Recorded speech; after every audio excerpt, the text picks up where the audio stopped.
This is EntheoVision in association with the Thank You Plant Medicine movement, raising awareness to bring you research, news and real-life insights on plant medicines and their potential for your future. My name's Carol Talbot, and in this episode, the legal implications of cannabis. Could it be a good business proposition? Why more and more doctors are turning to cannabis for pain management, how one footstep can make the difference of being legal or not. Would you step over that line to save a life? And finally, I'll be sharing a few interesting facts and lesser known facts about cannabis. Marijuana, weed, pot, ganja, hemp, grass. Cannabis goes by many names, and it's probably the fourth most popular intoxicant after alcohol, caffeine, and tobacco, all of which are legal and widely used across almost the entire globe. In fact, it's hard to find a street corner without a coffee shop these days, isn't it? Yet, sadly, cannabis remains illegal throughout the majority of the world. Earlier this year, Lebanon became the first Middle Eastern country to legalize cannabis for medical purposes. Yet over in New Zealand, New Zealanders have voted not to legalize cannabis in a referendum that painted a portrait of a country starkly divided over drug policy. In fact, cannabis is the most commonly used illicit drug in New Zealand, and the latest New Zealand Health Survey found that 590,000 New Zealand adults have used cannabis in the past 12 months.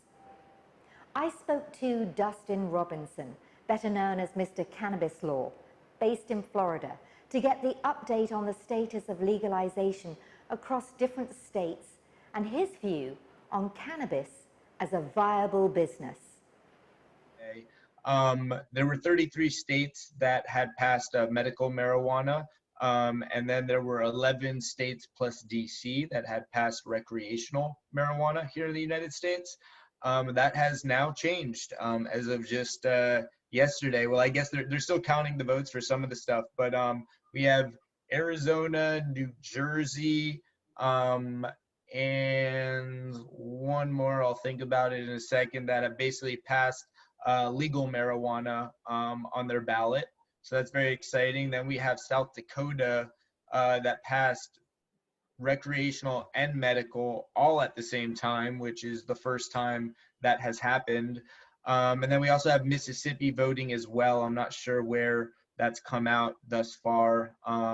But yeah, it's very exciting. Lots of changes happening. I foresee that in 2021, we'll probably get another 5 to 6 states to legalize medical marijuana, and I think we'll probably see another 6 to 7 states legalize recreational marijuana. So I think by the end of 2021, we'll probably be at about 38 states that have passed medical marijuana, and we'll probably be at about 16 to 17 states that have passed recreational. So I think as these states pass these legal frameworks, obviously we're still in a situation where the federal government considers it a Schedule I substance, but as this rolls out in all these states, I think it puts a lot more pressure on the federal government to finally do something. As a Schedule I substance, that means that it has a high likelihood for abuse and that it has no medicinal value, essentially. And obviously with 34 states now, and we'll probably get up to almost 40 states next year. At this point, with that many states having medical marijuana frameworks and now having more data and research and stuff behind it, it becomes much harder for the federal government to kind of just sit back and allow marijuana to stay as a Schedule I substance. Yeah, absolutely. So the first question I ask any client when they call me and they want to launch any cannabis business is, are they looking to get into hemp or marijuana? So hemp is currently federally legal, and hemp is defined as having 0.3% or less delta 9 THC. So in the hemp industry, since it's fairly legal, it's not very restrictive. Getting a license is relatively cheap. You could enter the market, and there's tons of competition because those licenses are relatively cheap and easy to get. The marijuana, on the marijuana side, for the cannabis plant that has over 0.3% delta 9 THC, it's much more competitive. So your first real hurdle, if you're looking to get in on the marijuana side, is just obtaining a license to be able to do whatever it is you want to do, whether it's cultivation, processing, retail, delivery, testing lab, whatever it is that you want to do. It's generally going to be a very competitive process. But like you mentioned, once you actually get your license, just by virtue of you being a marijuana company, there are tons of challenges that come along with it. Like you mentioned, my law firm name is Mr. Cannabis Law. I did that purposefully. I actually tell all my clients, keep the word cannabis or hemp or CBD or leaf out of your name, because it really just attracts a lot of attention. I did it purposefully because me as an attorney, I felt confident I could work through all those issues, but I had issues with banking, insurance. My Facebook page got taken down when it first happened. Still with Instagram, they'll try to block some of my posts. So really just keeping, I recommend to clients, don't follow what I did. Do not put the word cannabis in your name. But at the same time, even without that word cannabis being in your name, you're still going to have challenges with banking. You're going to have challenges with your social media. You're going to have challenges with the IRS. There's a tax provision 280E that makes the tax burden, your effective tax rate, extremely high for any marijuana business. So I tell people all the time, starting any business is hard. I don't care what industry it is, but when you're getting into the cannabis industry, there's just a whole additional layer of challenges that you need to be prepared to handle.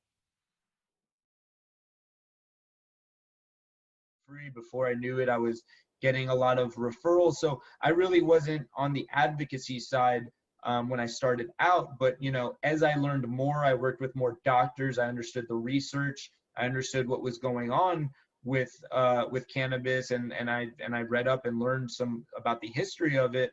I realized that it's just absolutely absurd that it's a Schedule I substance. And to me, I approach it more from an individual right perspective.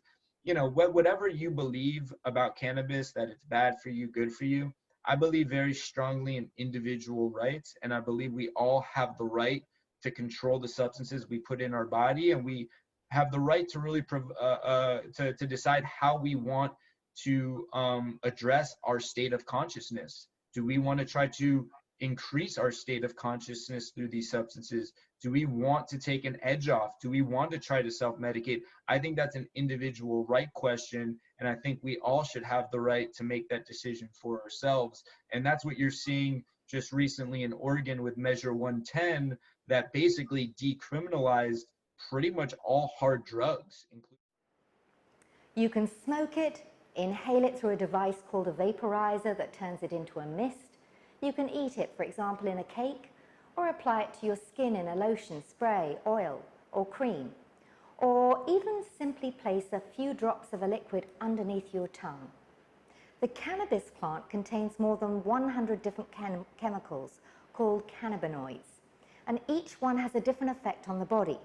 So CBD, which is a chemical that impacts the brain, making it function better without giving a high, along with THC, which has pain-relieving properties.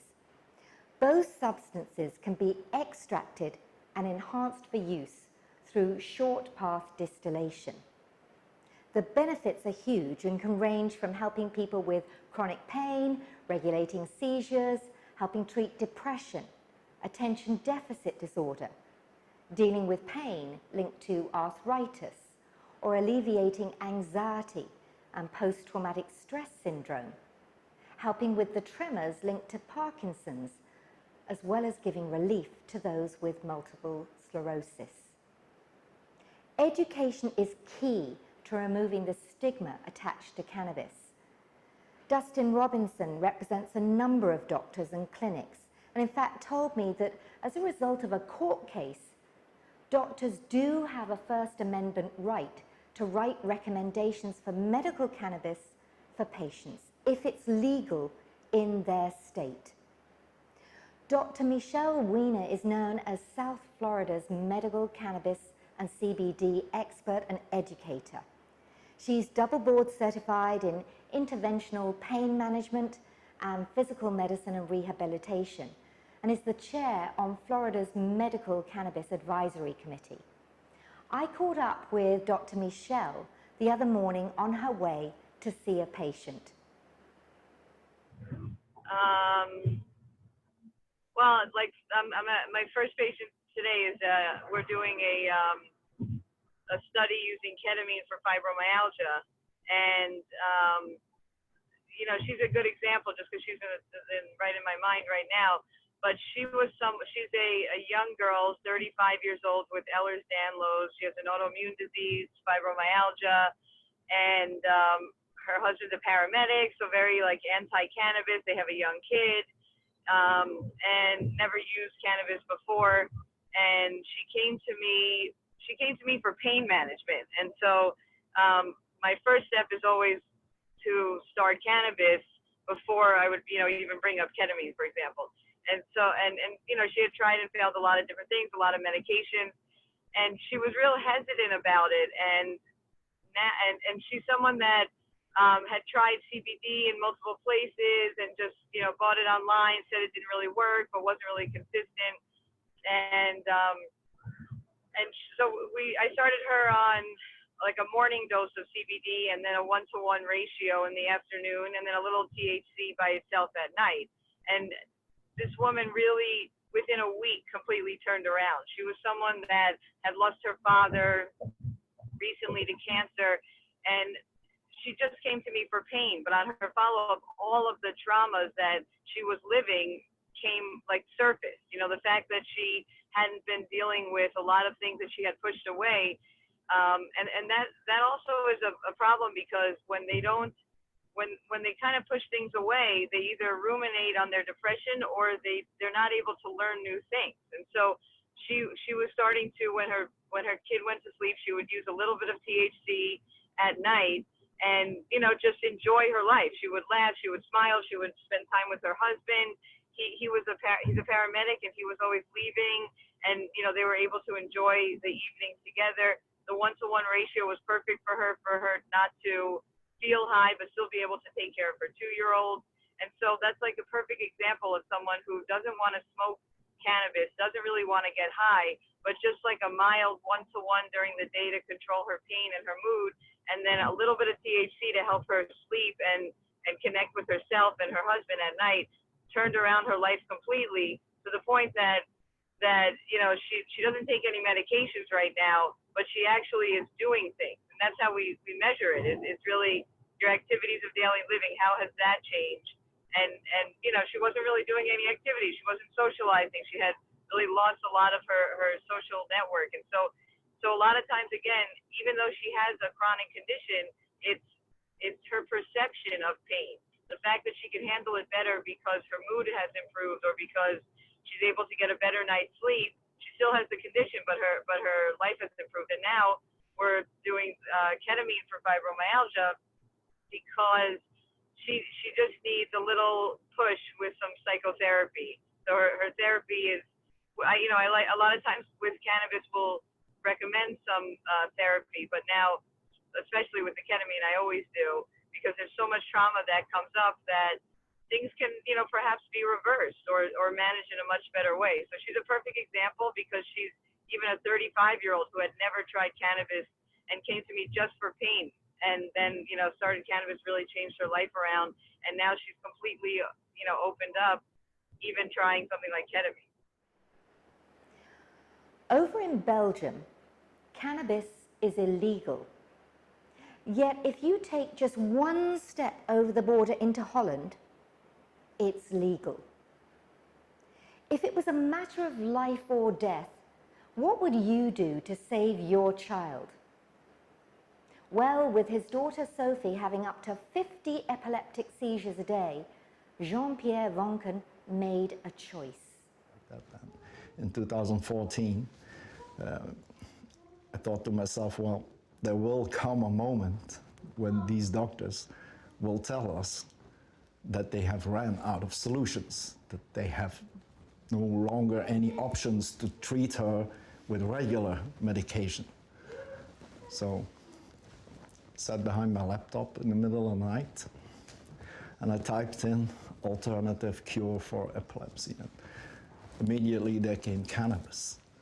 And I thought, oh yeah, they're, you know, crazy junkies or whatever, yeah, you know, little.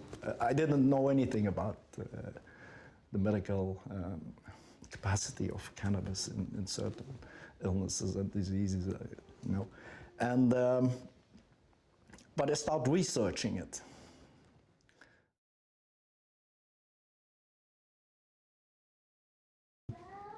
That would be an option for Sophie, but in Belgium, that's illegal. CBD at that point in 2014 was illegal. I told the doctors about it. I said, look, I'm gonna buy it in Holland. In Holland you can buy it legally, yeah? I'm gonna take it with me to the hospital. We give it to her, you monitor her, and let's see what this medication might do. But they refused that. They said, no, it's illegal. We don't take any part in that. So, okay. Meanwhile, things got worse with Sophie. She had more seizures and she had to stay more in the hospital. And, you know, it's like 1 week at home and 2 weeks in the hospital, 2 weeks at home, 3 weeks in the hospital because she wouldn't stabilize despite all the medication she was taking. She took 5 anti-epileptic drugs at that moment, which is quite a lot, I assure you. And in May 2015, doctors informed us that, okay, we cannot stabilize her anymore. You know, in the whole month of May, she didn't move, she didn't cry, she didn't eat, she didn't drink. She just, you know, was in her bed at the hospital, staring at the ceiling, just waiting to die, really. There was nothing doctors could do anymore, nothing, nothing at all.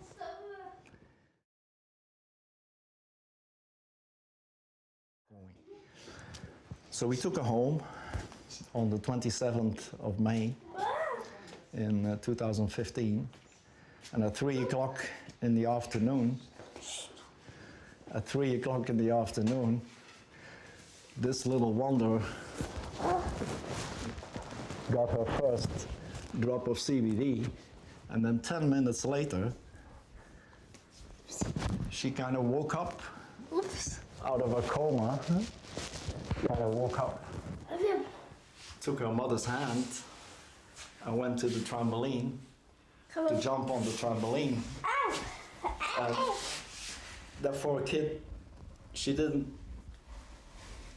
quite realize what was going on. And neither do we, because we didn't know the product. But after one drop, she was better. 10 minutes after one drop.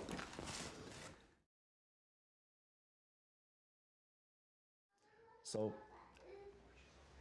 that's, for our family, that is really a relief, you know, because if you have to take your kid to the hospital every 2 or 3 weeks, or every week, or twice a week, you know, it kills you, you know, it tires you, and you worry, and you get nervous, and you don't sleep, you don't eat, you don't work, you just go from hospital back at home, take care of the twin sister, and, you know, it's always, but she hasn't been in hospital since that day.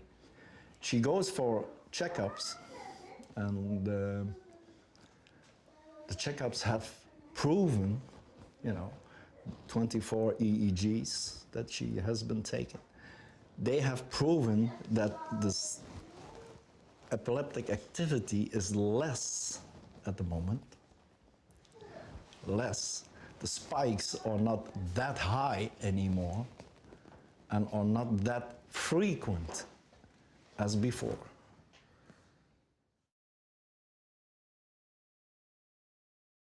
Meetings, we had patients come and talk in a certain place in an evening, you know, patients with pain, patients with cancer, patients with depression who were taking cannabis as a medicine and what it had done for them, and share that with other people, yeah? And we kind of saw that, okay, we have to make sure that we as persons will not be attacked for this by our government, you know. We had a meeting in the European Parliament. I had a meeting with, we had a discussion with our Minister of Health where we gave about 10,000 clinical studies that were done on cannabis and several diseases, you know. And, but she didn't even look at the studies. We got a formal statement from the Minister of Health Department, of her spokesman, who said to us that we will not read those studies you have given. So that goes to show that what is their agenda then? Their agenda should be helping people and getting people to get rid of their health problems in a more natural way. I mean, if the regular medicine doesn't work, there has to be an alternative. And there are alternatives, be it cannabis, be it herbs, be it plants, be it mushrooms, whatever. If it works, it works. And it has been proven to work in the previous 10,000s of years. Pharmacy has only existed for about 100 years. So, and you cannot compete with nature, you know, you cannot. So,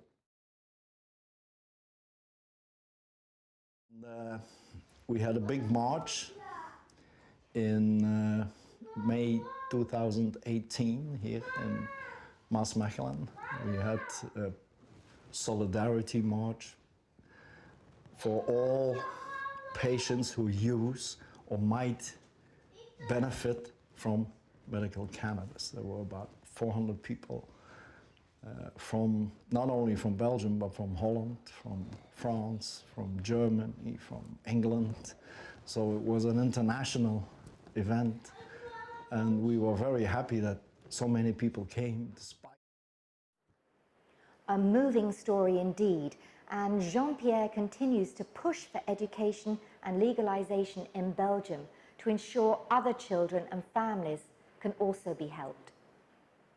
If you have a story to share about how plant medicine has transformed your life, or are involved in studies or research, then please send in your press release and information to press@thankyouplantmedicine.com, and one of the team will connect with you.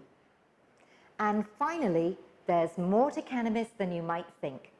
The seeds from cannabis were once a source of oil for lighting lamps, and back in the 1500s, these seeds, or hemp, would be made into sails for ships. The seeds were also used as a food for people in the past, as they were filled with protein. So you too might want to look out for some hemp milk to get your protein quota, or even use hemp oil to light some lanterns. Coming up in the next episode, what's the current state of research into psychedelics? And is Oregon setting the scene for how other states and other countries legalize psilocybin?